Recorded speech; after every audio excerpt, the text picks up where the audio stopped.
Good morning. With the help of Hashem, we are learning Yerushalmi Trumais, beginning Perek Ches Halacha Aleph. We're learning today Daf Ayin, starting all the way on top of the Amid.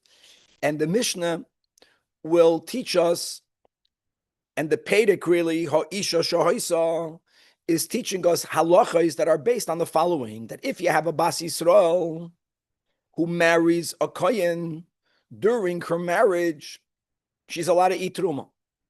If her marriage ends, whether through her becoming a widow, whether through divorce, and she has no children with her husband, the Kohen, then from that point on, she's no longer allowed to eat Truma. Similarly, an Eved Kanani, an Eved that belongs to a Kohen during that time is allowed to eat Truma. If his servitude, if his Avdus ends, he was emancipated, or the master, the Kohen, passes away, and the closest kin, halachically, to whom the original Kohen bequeaths his things, including the Eved, is a Yisrael, which could happen. So in other words, the moment the Eved is no longer an Eved of a Kohen, the Eved is no longer allowed to eat Truma. Based on this premise, that the discussion will be what were to happen if such a woman or such an Eved who had the right to eat Truma, they were eating Truma, and then they discover that unbeknownst to them, those rights no longer exist. The master passed away. The husband passed away. So normally the rule is that ha'oichel truma b'shoigig yumeshalem keren v'choimish. Welcome back, Vlad. Here the question will be, what will be the status? And this might be different, because it's not pshat that I'm a Yisrael. I was never allowed to eat truma. And Elama, I didn't know that the food was truma. Here we're speaking about a person that knew it's truma. They were allowed to eat truma. It's a different type of shoygeg. Now, that's going to be the first big topic of the Mishnah. We're going to have a machlekes between Rabbi Eliezer and Rabbi Yeshua. We'll explain the machlekes when we learn it inside. The Mishnah will also be discussing similar, what's going to happen if while one is eating it, you discover you're no longer allowed to eat it. You know, whether you have to spit it out, or whether, since when you placed it in your mouth, you did so beheaded, you are allowed to swallow it. And finally, the Mishnah will be discussing similar scenarios vis-a-vis serving in the Beis Hamikdash. So a Kohen is doing the Avodah, and during the Avodah, he discovers, for example, that unbeknownst until this point, he was never allowed to do the Avodah. He's a Chalal. His father, the Kohen, his father is a Kohen. His mother was previously married and got divorced. He never knew that. No one knew that. And now they discovered it. What do you have to do? What's the status of all of the avodah korbanos that he did in the past? That will be basically the Mishnah. Now, as we mentioned, one of the cases in the beginning of the Mishnah will be a woman who's married to a Kohen, who's in the middle of eating Truma, and she discovers that she's not allowed, either because her husband passed away, and the Mishnah says, or because she got divorced. So the Gemara is really going to wonder, how is it possible for a woman to get divorced without knowing that she got divorced? How is that mitzias possible? And Bachlal, you should know, a woman could get divorced through one of the three ways. I know through a get. Divorced is only through a get. But either she receives the get, the nasan biyada, or she can send a shliach to receive the get on her behalf. Or if she's not yet a boigeres, we're going to speak more details when we learn the Gemara inside. We're going to have a little bit of a chazar of certain halachas that we learned, in Masechtas Gittin and Kiddushin, that her father can receive the get on her behalf if she was not fully married. If she got halachically engaged, and after a halachic Kiddushin / Erusin, if you want to terminate that, you need a get. In that circumstance, the father of a minor, including a nara, ktana and a nara, can receive the get on her behalf, and that's going to be basically the solutions the Gemara is going to give. We're going to review, just as we say it right now, that midin Torah, when a woman gets engaged, halachically engaged, when she becomes mi'uresas or mikudeshes to a kohen, from that point she can already eat truma midoiraisa. At some point, the Chachamim said, no, she cannot. And we're going to call the first rabbinic rule the Mishnah Rishona. From when can she eat truma? from when they determined the wedding date. Normally, they would give a year in prep. So the Mishnah Rishonim was that once they are me'ureses for 1 year, from the year, she can eat truma even if he didn't actually marry her. That was the Mishnah Rishonim. The Mishnah Achrayna was she can only eat truma when they actually get married. And even if the reason why the marriage was delayed was because of the man, she's still not allowed to eat truma. Because there's always the fear that since she's not living with her husband, she's living in her father's home, the truma that she's going to get will accidentally be consumed by her family, and that will be a problem. We're going to see how that's going to play in over here. We will also have a chazar machlokes regarding the shliach like Kabbalah. What happens if a woman tells a shliach, I want for you, excuse me, to receive my get, but she specifies a location. Is it Dafka over there? Is it only a Maramakayim? What happens if the shliach received her get not in that location? Perhaps the shliach, he's allowed to receive it, but the shliach himself must go to that location for the get to go into effect. These are halachas that we have in Mishnayos, and we're going to review all of that just to figure out a scenario or scenarios where a woman can be divorced and not even know that she's divorced. Okay, that's basically the whole daf. So Chevra, L'chaim, we're starting a new Perek. We're already up to Daf Ayin. We're getting somewhere. This Masechta has, like as we mentioned, Kuf Zayin Dafin, and this is the longest Masechta in Zeroyim. Okay, so let's start. Ha'isha, says the Mishnah, case number 1, Shahoisa Icheles Betruma, because she was allowed to eat Truma, not because she was born into Kahuna, but because she married a Kohen. And as she's eating Truma, Bo v'amrila, people come and tell her, Meis Bailech, your husband passed away. Oi, Geirshach, you are divorced. She didn't know that, but now she knows she's divorced. Okay. Another just nuance, just to review, that if she would have had children that are living with her husband, the Kohen, then she would still be allowed to eat Truma. Speaking about a scenario where she's a Bas Yisrael or a Bas Levi. She's not a Kohenes, and she has no children with her husband. Dear, the Torah writes explicitly, I think on Parshas Emoed, that she returns to her father's home. In this case... Why use the language, you're divorced? Why is that necessary?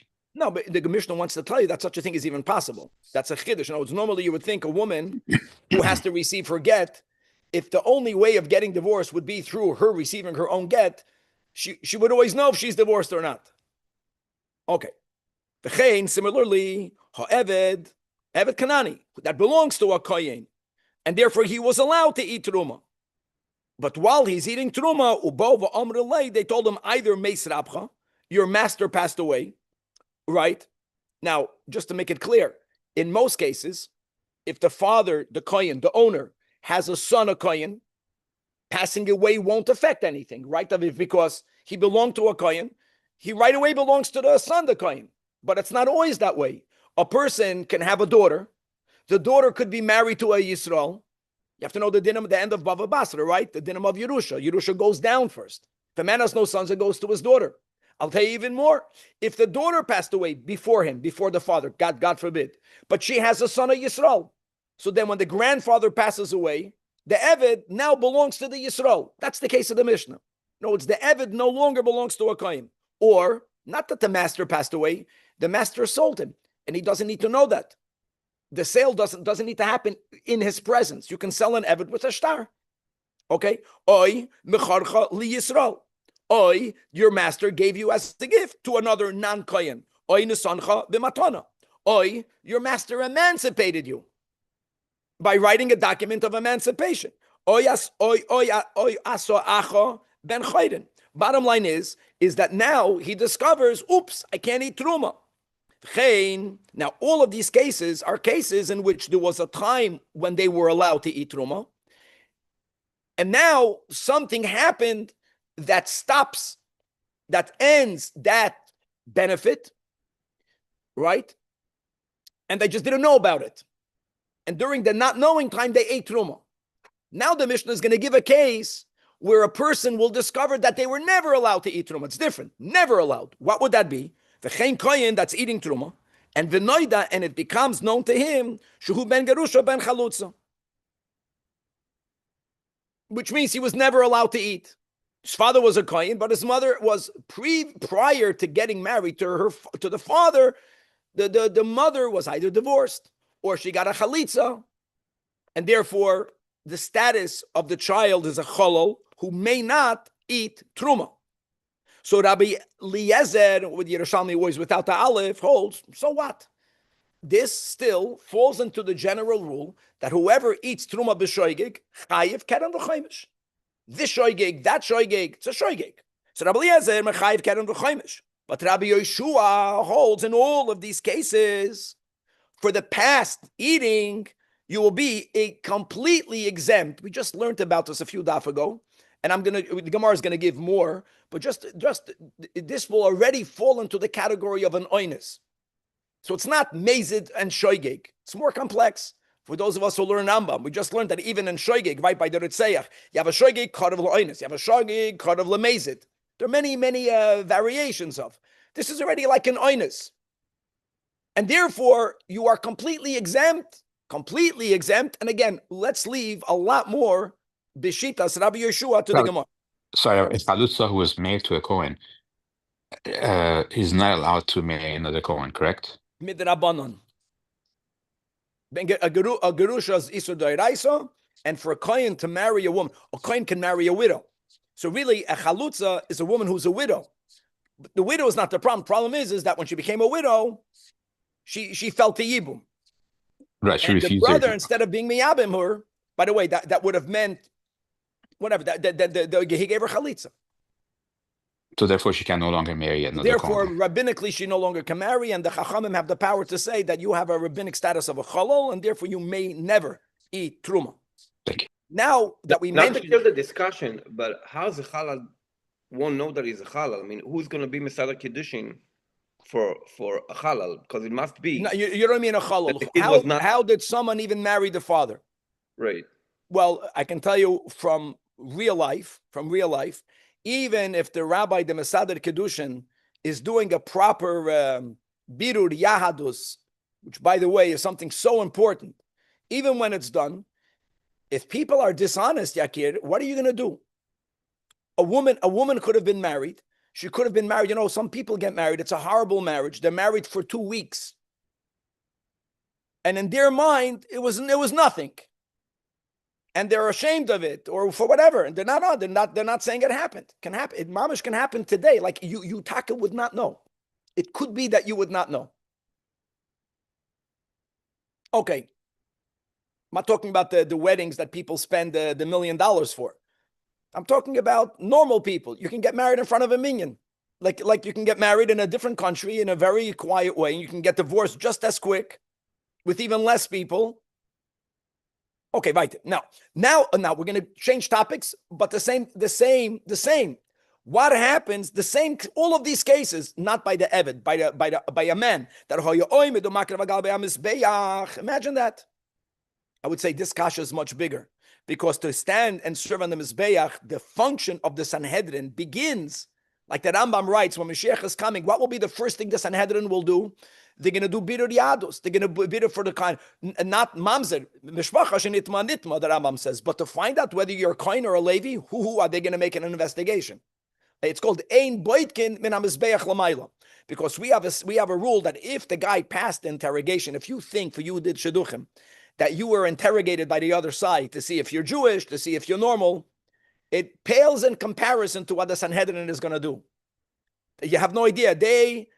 I get the time of what they're going to do. They're going to get all of these charedim. They're going to be boidik and choiker to find out who are you.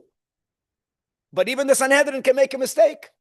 So the Sanhedrin said, you remember the whole thing? And by the way, you know what happened to a kohen? He would get dressed in black if he would found not to be a kosher to work on the mizbeach. And if he would pass, not even up to him, if he would pass the birur of yichus, then he would dress in white. It's very interesting how Hashgacha Pratis, for some reason, we wear black. We meaning Hasidim. But when black used to be a sign that you're unfit. But it's not a humility. And it's bad humility to walk around on not fit. That's a whole different thing. Just to know that white is all of the colors. All of the colors. The level of kesed is black. Black is above color. It's the opposite, just to know what it means. In other words, that we are aspiring to connect to a level of godliness that's completely lamaila beyond nature, that's the concept of black. Anyways, back. The noy that now he discovers is terrible, that he's a ben gerusha ben chalutza. In other words, going forward, he no longer can do the avodah. The question is, how do we view everything that he did? Imagine. So Rabbi Eliezer Oimer, that kol korbanoi shehikir v'agabe hamizbeach, retroactive are psulin. It's a tragedy. By the way, that means that all of the korbanos have to be reoffered. I'm a Yisrael. I sinned after being a korban chatos. If I had the mazel, shlamazel, that this person brought my korban chatos, I got to bring the korban chatos again? Huh? Going back how far? Going back to everything that he did. Is there a record of everything he did? No, but in other words, what would happen amongst from people? Oh my God! Like, I know that that word coin, spreads. Yeah, word spreads. Did that coin do? Who did that? Who gave the carbon to that coin? He did. That's, by the way, that's the shchita. I don't care if he did the shchita, because shchita is ksheira bezar. But Kabbalah, hoilacha, zrika. Now, if he ate the carbon, even though kohanim oichlin ubayla miskaprim, okay, we have to go back to kachin. Doesn't matter, because b'di'evid, if when the zrikas hadam was done, the parts that are to be eaten were there, then the carbon is kosher. Even so, you have to just know the pratim. But we don't say, since it happened in innocence, whatever happened happened. No, we don't get to say that. But Rabbi Yeshua's machshir, thank God, amachayim. Now, I'm sorry, but is he? Rabbi Yeshua has a pasuk. We'll see. You can't make this up, because logically it's a tragedy. But what can you do? Fix it. Rabbi Yeshua says, since when he did it, no one ever knew, then it's okay. Whatever he did in the past, yeah, Keva. Is he liable to pay for the damage he's caused to everyone? That claim for sure not. Question is, no, it's the negligent party. The Sanhedrin. My understanding was the Sanhedrin. It's that was their duty. But isn't it unreasonable and unfair to the violator who has to bring the carbon to make him pay twice? You can say that, or you can say that his sin gets an opportunity to bring two carbonos. Depends how you look at it. Okay, let me word it this way, Vlad, you're right. Life is not fair. Okay, that's it, yeah. Now, here, there's a machloikis. But in contrast, another din, that a kohen has to be wholesome in body. And we learned this in the Chumash, we learned in the Rambam, right? All of the many mumim that disqualify a kohen. So in contrast to a machloikis, if you discover later that you're puzzled, ben gerusha, ben chalutza, if noidashu balmum, how can it happen? I don't know. Again, the Sanhedrin would check the body. And these are much easier. You don't have to find out who the mother was. You know, what I mentioned by gerusha, it can happen. But they were amaratzim. There's a certain blemish that they didn't know was a blemish. And now they discover, this body deformity does not allow the coin to do the avoida. Everyone agrees, retroactive, that the avoida is psul. Even Rabbi Yeshua. No, hinini noisen loyes brisi shalom. Right, that the pasuk we have in Pinchas. So Chazal shalom is shalem. In other words, the importance for the kohen to be shalem begufay is essential. Amazing. Even more, to some degree, than a ben garusha that's unknown. Okay, but now we're coming back. Now we're coming back to our mish, to our truma. Yes. So what if, like, this, whatever injury or whatever that he had, what if it was only, like, let's say you only had it for a month? What all is? Then everything he did in that month is not good. Aviv is just he's thinking good, because to say that the Sanhedrin are such ignoramuses is very difficult. What probably happened here is that he didn't have the blemish when he was given the white garments to serve in the Beis HaMikdash. The kohen he didn't know the halachas. Something happened to him. He thought it's a nothing, when really whatever happened is a problem. Someone cut off his toe, even though people would see that. Whatever the blemish was, very good. It goes from whenever he had that mum, everything has to be redone. He started to wear contacts. That's a very good shaila. I want you to know. And most will opine that that's not called a mum. Even though those who say it's a mum say, laser will happen. I should know many blemishes. A lot of the plastic surgeries were made for this. What's the halacha that if his nose is longer than his pinky, I think, right? When you put the pinky on the top, he's a mum. Okay, so make his nose smaller. These are resolvable issues today. But coming back over here. Now, v'kulam, coming back, the word v'kulam doesn't mean everything. Everything, v'kulam means the cases where, let's say, the woman who was married to a kohen, but if she gets divorced or if he dies, she no longer can eat truma. The Eved, the first case of the Mishnah. So the Mishnah only spoke about the machloikis, whether yahachayev keren v'choimish or pater, regarding that which you ate in the past. Now the Mishnah is going to focus where they are in middle of eating. What do you do with the food in your mouth? By brachas, we know the halacha, right? If I'm eating, and in the middle of eating, I realize I forgot to make a bracha rishayna. So generally, the rule is that you don't take it out of your mouth because it's going to become mo'us. You put it to the side of your mouth and you make a bracha. That's the general rule.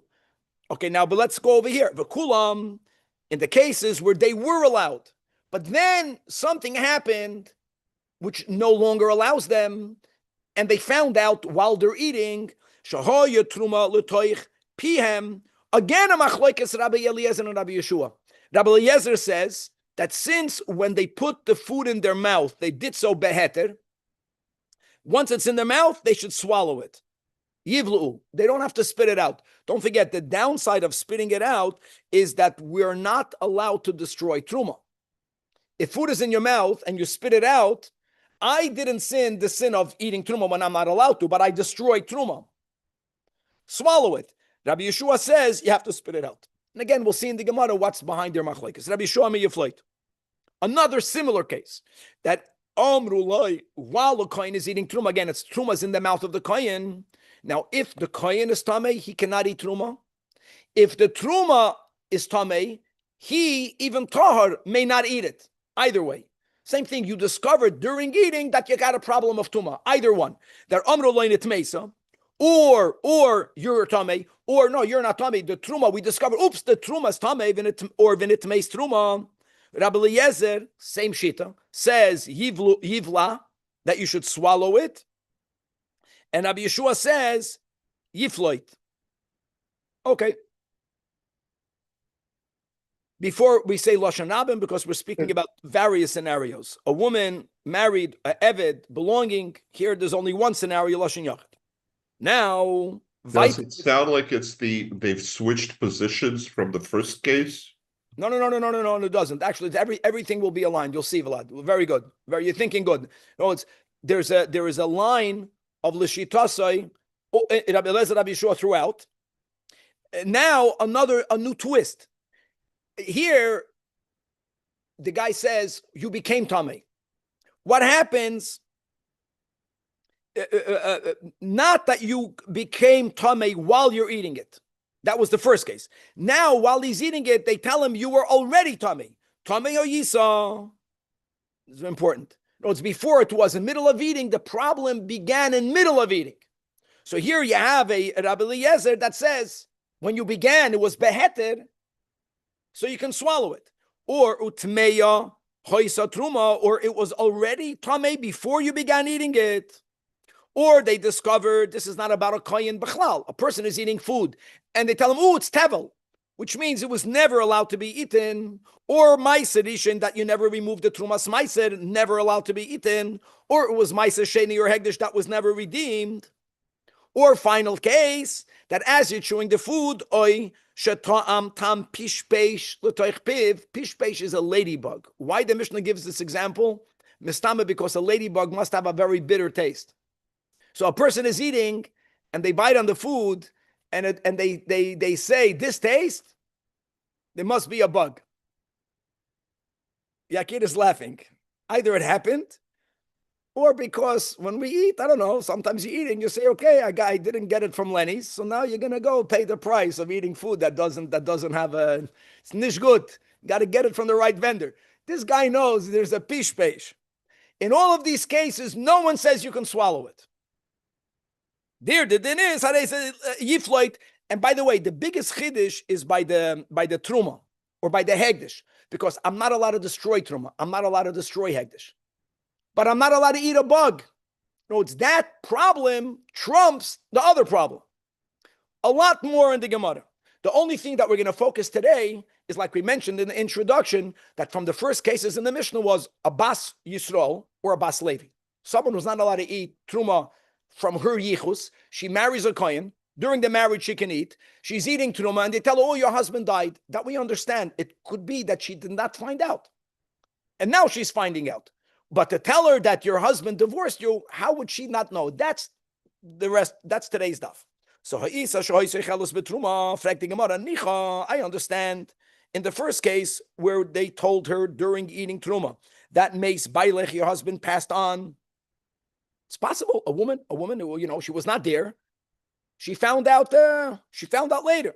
But how can the Mishnah also throw in the case of Geirshach? The Torah says v'nasan biyada. V'nasan biyada means that you have to put the get in her hand. How would she not know that she got divorced if the husband divorced her? So like we mentioned in the intro, a woman can get divorced really in three ways. Either through receiving the get, or if, now we're going to get, will be the first answer, if she's not yet a boigeres, whether she's a katana or a naira, and she's not married. Once she's married, her father cannot receive a get on her behalf. Not only is that true by a nara is the girl that turned 12 and also began to physically mature, who has this status that they would call in English a teenager, minor, teenager, adult. Boys don't have teenage. It's you're a minor or you're an adult. There's no in between.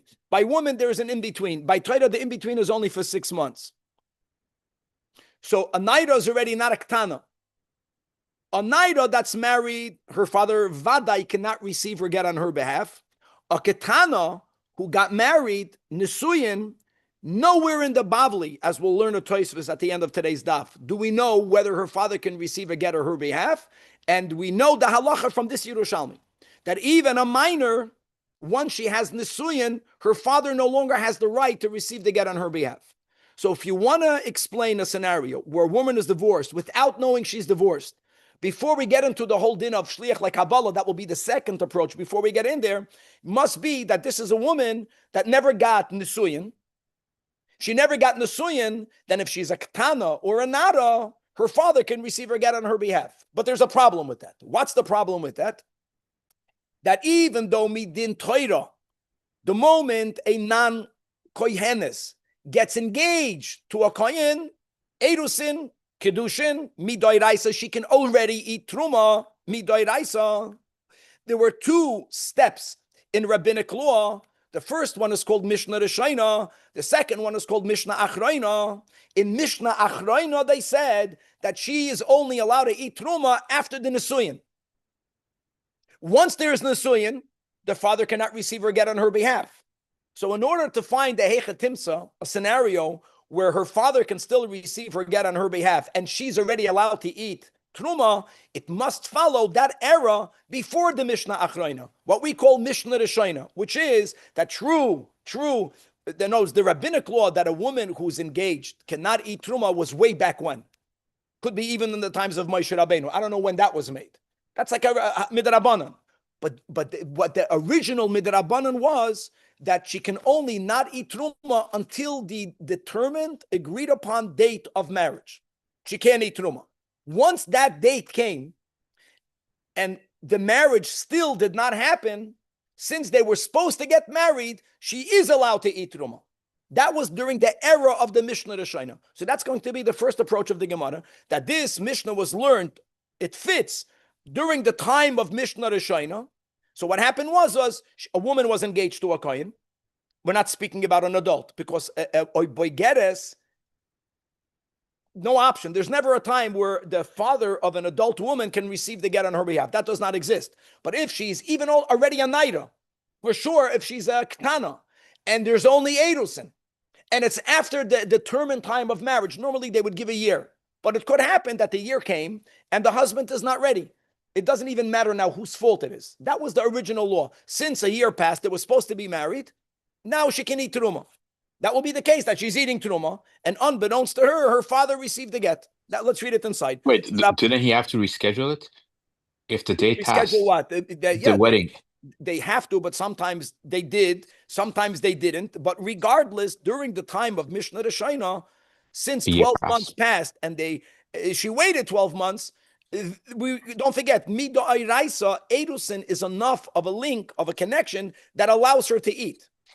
The only reason why they don't allow her to eat is because they were afraid that she's going to feed the truma to her brothers by mistake. But is there a pkia by erusin? Is there a what? An expiration date where the way you expire an erusin is through a get. If she didn't show up, he's me'ever layam, there's no way to contact him. She becomes an aguna, just like, God forbid, a woman who's married to her husband disappears. Same thing. Once there is erusin, which means kesef, shtar, oibia, right, the first Mishnah in Kiddushin, today the minig is to give shava kesef, right, Aviv, not kesef. No one gives money. They give what's the shava kesef that we give today? A ring. Just a note, a ring is shava kesef. Even if it's silver. By the way, the minig is to give gold. Kesef means a coin. Kesef or shava kesef. Okay, so look, Rabban and Amrin, the Chachamim explained the scenario in where it's possible only during the time of the Mishnah Rishayna, like we spoke out, which is that an Arusa who's a Basi Yisrael, even though midrabanan she can't eat truma right away, okay, but the time of the set date of marriage came and went, and the marriage didn't happen. Now she is allowed to eat truma. Oicheles betruma. But still, if she's not yet a boigeres, so she's an arusa and she's a katana or a nara, you still have the possibility, the option of the avia mekabeles gita. So that's gavaldik. So that's forgive me. She's still at her parents' house. Yes, she is. And she still could leave it there and they can take it. Nothing's changed. That's correct. But nevertheless, whenever you make a rabbinic law, don't forget, God was not worried about it. So it's not like it's inherently a problem. The Chachamim put a boundary, but there's a downside. The downside is that she can't eat truma, and he wants to support her, and all he has is truma. So they made this. This also motivated. It also motivated him to marry her, because once a man is paying all the dues of marriage, he wants to at least have the benefits of marriage. So if he doesn't have to support her, you think about it. Once they tell him, no, you have to. I think it's because he's chayiv. That's what it is. When the date came and went, so now they tell the man, okay, you didn't marry her, fine. You have to start supporting her. Once he starts supporting her, he'll say, if I'm already supporting her, might as well marry her. Yeah. Some people can say, but that's only after marriage. I'll support you, but I don't want to be married to you. That's later. They don't know that yet. And I'm just joking. Don't get nervous about it. Okay, so that's answer number two. Now, this is the Amoida. Rabbi Lazar Oimer. Like we mentioned, there are three ways of getting a get. The third way is a shliach like Kabbalah. But still, you have to give a little more. You have to develop this better. Why? Because for a shliach like Kabbalah to get her get, I mean, she sent a shliach. So how would she not know? And I'll tell you more than that. When a woman tells a shliach like Kabbalah, go receive the get on my behalf, you know what the law is? The moment she does not see the shliach, the moment she can't see the shliach, she's not allowed to eat truma, because maybe the husband was right around the corner. What would be a scenario where even though she doesn't see the shliach like Kabbalah, she's allowed to eat truma? It must be that when she appointed an agent, she told the agent, I want for you to receive the get in a certain location. Now we have to go over there. There's a machlokes tanoim. So let me just go over here, how the Gemara will develop this. And that will be that if a woman says, receive the get in LA, in a certain city, some are of the opinion that the shliach is allowed to receive it anywhere. But the shliach will have to walk to that city And only when the shliach arrives in that location with the get does the get go into effect. And that's going to be the scenario. You have to add another nuance, that if the normal amount of time that it takes to get to that city is 10 days, that's the halach. According to this opinion, when a woman tells a shliach, I want for you to receive the get on my behalf in that location, even though he doesn't have to mamish receive it there, but minimally he has to take the get there, she's allowed to eat truma for 10 days. But if something unusual happens, which is, B'lashon Chazal, the shliach like Kabbalah finds a flying camel, which means that they are able to travel to that city not in 10 days, 5 days. It can happen. Then, even though she's allowed to presume the norm happened and she can give herself 10 days, but it's possible that she'll actually become a migoreshes 5 days. Just that these are the words of the Gemara. We have to find that scenario. Let's read it inside. So, Rabbi Lazar says, don't tell me the Mishnah follows Mishnah Rishayna. The downside of saying a Mishnah is Mishnah Rishayna means that this solution is not halachically accurate now. Now, in other words, when Rabbi wrote the Mishnah, at the time that Rabbi wrote the Mishnah, it's not true. It's not true. That means a woman was never allowed to eat truma only until she actually got married. Once she gets married, her father can never receive a get on her behalf. Okay, so why did Rabbi put it in the Mishnah? We say because Mishnah Rishayna lo yizazal b'mekayma. Since it used to be part of the Mishnah, even though now the law changed, we still review that part of the Mishnah. It's not ideal to say that. So the Amoyra, Rabbi Lazar have a better option. So there's no solution. It cannot be the father. There's no case where the father can receive the get on her behalf. It's not shaykh. She's eating truma, only she can receive her get, but also a shliach like Kabbalah. So Tifter interpret the Mishnah, Sha'amra loi, the loi is a shliach like Kabbalah, is Kabali. You have to know the right gears here. Skabali, receive my get. If she wouldn't have added any words, the moment she cannot see the shliach, she no longer can eat truma. But here, what she told him, mimakim pliny, in a certain location. Machlokes Chachamim and the Tana Rabbi Eliezer. So the Gemara, the Amoira Rabbi Lazar, is giving this scenario based on the Shita of the Chachamim.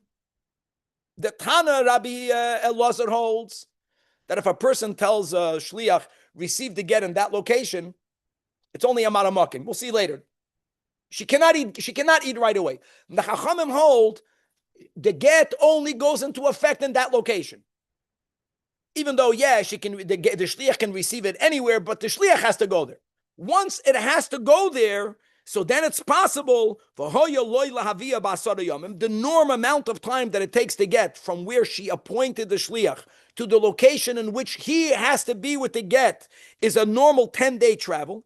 But omatzat sus ratz means he found a sports car. Normally you can only go 80 miles an hour. You found a vehicle that goes 160 miles an hour. And he managed to get there in 5 days. So under that unusual scenario, she was taka allowed to eat truma for 10 days. But if the shliach got there within 5 days, and then you had a cell phone in the times of the Gemara, and so Eliyahu Navi came and notified her. I don't know if that's going to be Allah. If Eliyahu Navi comes embodied and tells her, "Here's a chayin," what happened was the Rebbe told this woman, "I can see beruach hakodesh that your shliach is already there." That would be a case of the Mishnah. The Gemara has a problem with that. What's the problem with that? That, again, this only works according to the sheet of the Chachamim, that the shliach minimally has to go to that makom ploni. Problem is that our Mishnah is following the sheet of Rabbi Eliezer. In fact, the Gemara, V'loi Rabbi Lazar is the Amoira. V'loi Rabbi Lazar, who's giving this other option, not the Mishnah Rishayna, the option of even the Mishnah Achroina. Doesn't he know that our Mishnah is following Rabbi Eliezer? Now, guys, I know that Rabbi Eliezer here and Rabbi Eliezer there, unlike what Vlad said, correctly so, that in our Mishnah there's a Lishitasoi, these are two different dinim. But nevertheless, they were said by the same Tana. Our Mishnah here follows Rabbi Eliezer. That follows Rabbi Eliezer. That's our Mishnah, right? Rabbi Eliezer, Rabbi Yeshua. The first din of our Mishnah is Rabbi Eliezer. And over there, when we learned about the scenario of a woman telling a shliach, not hiskaba ligiti, but she tells him hiskaba ligiti mimakim ploni, there in those dinim, the Tana Rabbi Eliezer says that, like I said, the words manamakim. She didn't mean it has to be there. She thought that normally the husband is normally there. So she told him a good eitzah, please get my get. And she knew her husband is in LA, so go to LA, but she doesn't need for it to happen over there. And therefore, Rabbi Eliezer holds oisin miyad.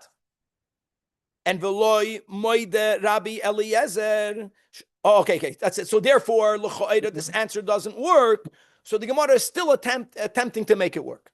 Even according to Rabbi Eliezer, that says that if a shliach like Kabbalah is told, receive my get in a specific location, he doesn't have to receive it dafka there. Even Rabbi Eliezer will say it depends how that statement was formulated.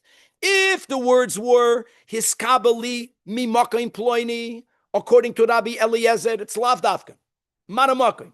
But if the woman tells the shliach lekabbalah, she'im amra al tekabali giti ela b'makim ploini, don't only, even there, everyone holds she'oilechas betruma, she'ochelas betruma, until when atshemagia get lo'oisamakim. Again, the diuk is not that he has to receive it there, but the get must be brought there. So l'chayda, that's a good answer.